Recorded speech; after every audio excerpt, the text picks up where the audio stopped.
Olá, estamos no ar com Impacto Entrevista. Hoje o nosso tema, por que ter um site bem desenvolvido é essencial para a estratégia de marketing digital.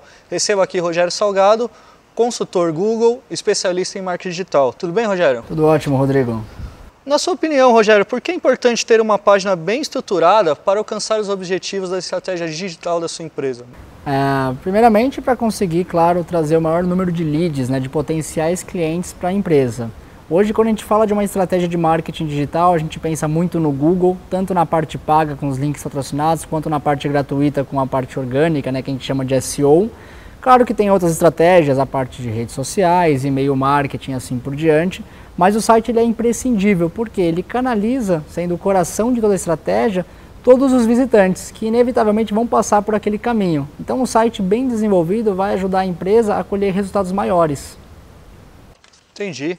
Então, falando sobre uma estratégia AdWords, o que deve ser levado em conta e priorizado para a construção de uma boa página? Legal. Nas campanhas de AdWords, muitas pessoas esquecem que é importante também ter um site por trás apoiando toda a estratégia. Por quê?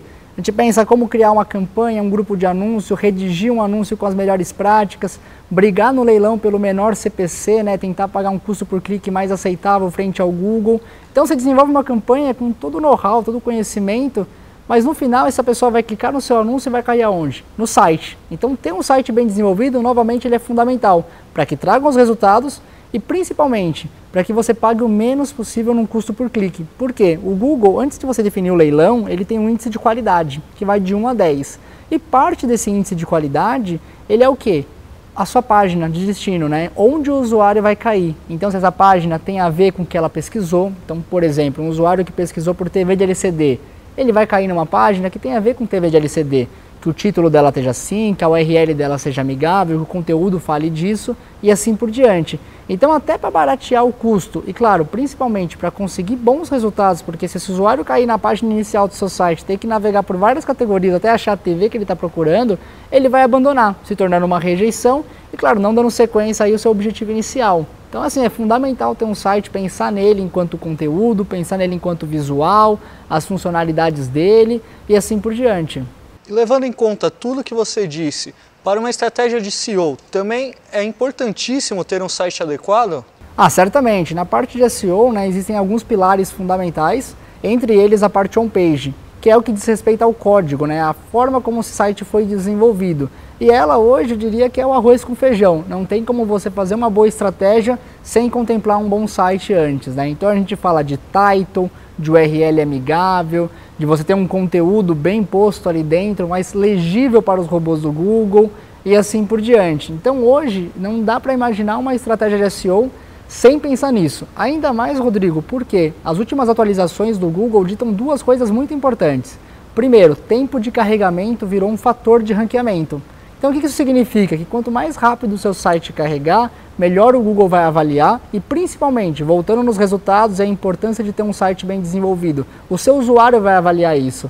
Hoje é muito comum as pessoas estarem no celular, no tablet, e se demora para carregar, você vai abandonar aquela página. Ainda mais agora que as franquias, os 3G estão cortando aí o plano para quem é pré-pago, cada imagem que está otimizada, cada texto que está reduzido, cada site que é mais leve, sai na frente, Até por ter uma interface mais adequada. E inclusive esse é um outro fator. O Google está posicionando nas primeiras posições aqueles sites que estão disponíveis com versões para celular, seja responsiva ou seja uma versão específica. Então às vezes você está em primeiro lugar para TV de LCD no desktop, vai pesquisar no celular e você caiu para a 5ª posição. Por quê? Porque outros concorrentes seus têm sites que vão oferecer uma experiência melhor para o usuário. E o Google está muito preocupado com isso, em trazer um resultado efetivo para quem está pesquisando lá dentro.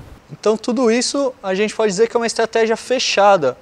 Quais as dicas que você dá para as empresas, os consultores ou o cara que está abrindo seu próprio negócio estar sempre bem ranqueado no Google? Eu digo que é fazer o arroz com feijão mesmo, Até brinco com isso porque às vezes a gente pensa em recursos muito avançados, em estratégias assim que vão demandar tempo e recursos e esquece de fazer o básico. Então começar pelo site efetivamente, fazer ele desenvolvido nas boas práticas, contemplar o parte mobile, que chega a representar 30%, 40% em alguns segmentos de quem está acessando, e muitas das vezes você tem grandes portais aí de notícias que nem tem site disponível para celular, então é natural que vai ter uma rejeição porque dificulta a leitura, dificulta a navegação. E aí, claro, principalmente você vê essa questão de codificação. Então ter um title, ter um H1, uma URL amigável, um bom tempo de carregamento, porque isso vai ajudar, seja na parte de SEO, seja na parte de links patrocinados e indiretamente em qualquer mídia que você for fazer uma divulgação. Não adianta trazer muito tráfego se você não vai conseguir atender bem essa pessoa. É uma analogia que eu costumo fazer, é como se fosse uma loja física, né? Então você vai trazer lá aquela pessoa, ela vai ter dúvidas acerca dos produtos, ela vai querer ver uma loja bonita, limpinha, bem organizada. E se você não cumprir com isso na internet, como vai esperar um resultado, né? Rogério, pensando nessa cadeia toda, para o empreendedor, voltado a startups, empresas que estão começando, engatinhando, o que você aconselha? O próprio empreendedor se especializar em Google e buscar sozinho o caminho certo de posicionar, fazer toda essa estratégia, ou você aconselha uma agência especializada, um consultor por trás de todo esse processo? Bom, não querendo ficar em cima do muro, porque a resposta é bem subjetiva, né? Vou ser bem direto. Vai depender da situação que esse empreendedor, essa empresa ou esse profissional aí, freelancer, se encontra. Por quê? Hoje você tem a questão que conhecimento nunca é demais. E é importante que você esteja inteirado sobre o que é o Google, como funciona, até porque se você contratar um parceiro ou tem um funcionário, discutir em alto nível, saber aquilo que é bom, aquilo que pode ser prejudicial, para que você não caia numa estratégia que possa ser penalizado dentro do próprio Google e assim por diante. Mas hoje, principalmente o SEO, ele virou multitarefa. Você tem a parte de redação, você tem a parte de codificação, você tem o planejamento, você tem a parte de criação. Então é difícil você ter um profissional que vai conhecer tudo isso. E aí pode se tornar caro, né? Você fazer internamente, vai ficar muito custoso. E aí recorrer a uma agência, você vai ter o quê? Um projeto com início, meio e fim, com a garantia de ter um resultado mais claro e principalmente com todo o know-how, né? Porque essa agência vai conter aí os profissionais aí adequados para cada uma das habilidades que precisa ser desenvolvida no SEO. Porém, está muito comum também trabalhar de forma híbrida. Então, às vezes você tem quem faz o conteúdo em casa e contrata quem vai fazer o desenvolvimento fora. Ou você tem o conteúdo e o desenvolvimento em casa, mas não tem as boas práticas. Então você contrata só um estrategista, que vai ser uma agência ou um profissional responsável por traçar a estratégia, aplicar, acompanhar, mensurar os resultados, lidar às vezes com a assessoria de imprensa, porque mudou muito o trabalho de assessoria de imprensa, se tornou mais um link building dentro da parte de SEO, e aí você não vai ter a agência que faz assessoria de imprensa, porque já é um outro serviço, também encareceria demais, né? Então assim, depende muito da situação que você tá. Até brinco, né? Você tem um departamento de marketing com 15, 20 pessoas, é natural que você vai ter um desenvolvedor talvez ali dentro para ajudar na equipe de TI, uma pessoa de criação, redatores e assim por diante. Então absorver internamente é possível, só buscando esse conhecimento claro para trabalhar as melhores práticas. Agora, se é um gerente de marketing que lida direto com a equipe da diretoria ou a equipe comercial, uma pessoa de criação, esquece, vai ficar muito caro contratar profissionais, treinar esses profissionais. E como eles são escassos, né, devido aí como o mercado está crescendo ultimamente, ficaria muito penoso, né? Então vai variar muito de cada setor, caso né? é um caso. Exatamente. Agora, a gente voltando um pouco à questão de um site bem estruturado.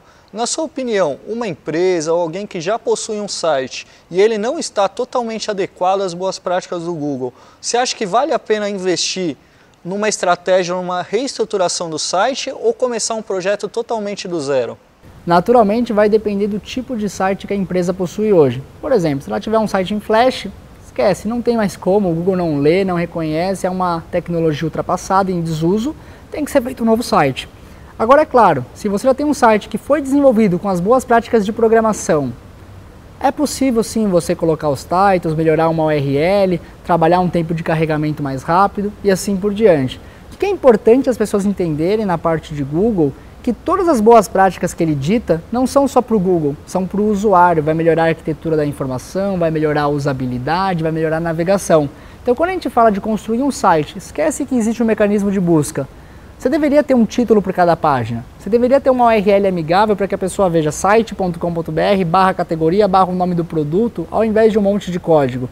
Você deveria ter o alt das imagens preenchido para que esse usuário, se estiver usando um leitor para ajudar um deficiente visual, não apareça uma imagem xyz.jpg. O conteúdo deve ser palatável, deve ser fácil de entender, de degustar e assim por diante, né? Então, se você às vezes já fez um site pensando nessas boas práticas, adaptar para o Google vai ser bem tranquilo. Agora, se o site é lento, não tem uma arquitetura da informação bem desenvolvida, a versão para o mobile não existe, ou o site carrega de uma forma muito ruim, muito esquisita no celular, não tem como. Vai ser custo e tempo desperdiçado. Vale a pena um projeto do zero. Então você acha que com todo esse processo a taxa de rejeição cai drasticamente? De forma significativa, com certeza. Hoje a taxa de rejeição ela é um fator, claro, negativo. A gente pensa que quanto mais rejeição, pior. Ele é simplesmente um indicador. Vai ter rejeição sempre. Imagina só a situação de um usuário que entrou no seu site e só queria pegar o telefone ou o endereço. Ele vai ser uma rejeição, porque ele não vai navegar por mais de uma página.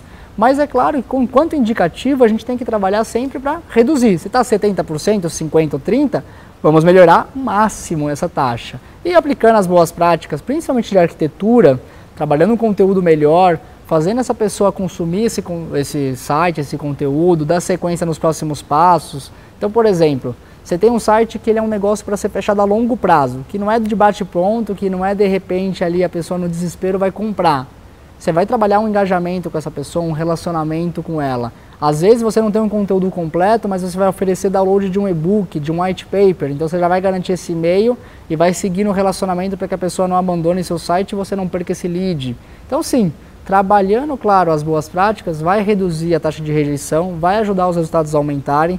De certa forma, direta e indiretamente, vai ajudar na estratégia de SEO, de links patrocinados, nas redes sociais também. Se a pessoa vem do e-mail marketing, a gente tem que lembrar que ela vai cair no site uma hora ou outra. Então tudo isso acaba sendo pontos muito interligados, né? Agora, para a gente finalizar falando um pouquinho de carreira, quais as dicas ou o que você recomenda para quem quer entrar e conhecer um pouquinho melhor esse mercado digital fundamental para o crescimento de qualquer empresa? Bacana, uma ótima pergunta. É muito comum hoje as pessoas se especializarem na parte técnica. Então eu tenho um especialista em links patrocinados, eu tenho um especialista em SEO, essa pessoa que conhece tudo de redes sociais. Isso é muito comum e até é interessante porque realmente tem que se formar especialistas. Mas seria interessante também que a pessoa pudesse se aprofundar no todo. Então ter uma visão mais macro, entender a parte do negócio, entender a arquitetura da informação, entender usabilidade, porque esse conhecimento vai agregar muito. Porque quando você tiver com uma campanha muito boa, por exemplo, de Google AdWords, você vai ver que se você não melhorar o site, os resultados não vão crescer junto, né? Então, quanto antes você tem essa disciplina de entender a experiência do usuário no site, que é lá que ele vai sair, seja o momento que ele saia do Facebook para entrar no site, comprar ou pedir um orçamento, seja o momento que ele vem da campanha e já cai direto numa página específica, ou seja no ranqueamento de SEO, vai notar que visitas não são tudo, né? Então não adianta trazer 10 mil pessoas para o site, 50 mil, 100 mil, 1 milhão, se eles não converterem a contento. Então é fundamental pensar um pouquinho fora da caixa. Se especializar é fundamental, buscar uma certificação, porque isso vai agregar na carreira, mas pensar também que existe mais além de uma simples ferramenta, uma solução. Então, muito obrigado, Rogério, por todas as informações, dicas. A gente vai chegando ao fim do Impacto Entrevista. Espero que vocês aí assistindo tenham acompanhado legal. Foram dicas muito importantes. A gente agradece. Siga nosso canal no YouTube e até a próxima.